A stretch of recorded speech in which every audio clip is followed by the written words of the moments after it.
மார்க்கத்தில் அது தெரியல, அதை பற்றி விளக்கம் கரெக்டாக இருக்கும். விளக்கம் தெரியல. எல்லாரும் கட்டியிருக்காங்கன்னு நீங்கள் கட்டியிருக்கீங்க. இந்த ருத்ராட்சத்துக்கு உங்களுக்கு விளக்கம் தெரியுமா? தெரியாது.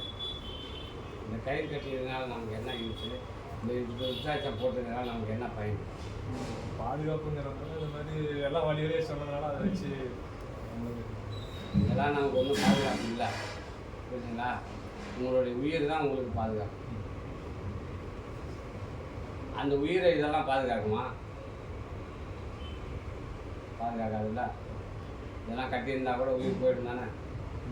அப்போ பாதுகாப்பு இப்போ உங்களுக்கு காக்கிறது உங்கள் உயிர் தான் உங்களை காக்குது. அதுதான் உங்களுக்கு பாதுகாப்புன்னு தெரியுது. அதை நீங்கள் ஏதாச்சும் பாதுகாப்பு பண்ணீங்களா? அந்த பாதுகாப்பு தான் நமக்கு தேவை. உங்களுடைய உயிர் தான் உங்களை பாதுகாக்குது. அது போயிடுச்சுன்னா இதெல்லாம் ஒன்றும் இல்லை. புரியுதுங்களா? அந்த உயிரை பாதுகாக்கிறதுக்கு நீங்கள் ஏதாவது பயிற்சி பண்ணீங்களா? அதுக்கு ஏதாவது முயற்சி பண்ணீங்களா? பண்ணல. அது சம்மந்தமான விஷயம் தான் அதில் இருக்குது. உயிரை எப்படி நீங்கள் காப்பாற்றிக்கலாம்? மரணத்திலேருந்து எப்படி நம்ம வெளியே வரலாம்? இந்த உலகத்தில் மிகப்பெரிய துக்கம் வந்த மரணம். அதை காட்டில் பெரிய துக்கம் ஏதாவது இருக்கா?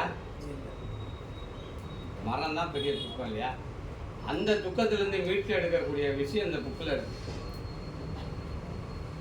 அதை படித்து இந்த தீட்சை வாங்கி நீங்கள் பயிற்சி பண்ணீங்கன்னா நீங்கள் அந்த துக்கத்திலேருந்து முழுமையாக நீங்கள் வெளியே வரலாம். சந்தோஷம் அன்னிலேருந்து உங்களுக்கு ஆரம்பமாகும். அவர் துக்கம் போனால் சந்தோஷம் தானே இல்லையா? அதை நீங்கள் அனுபவிக்கலாம்.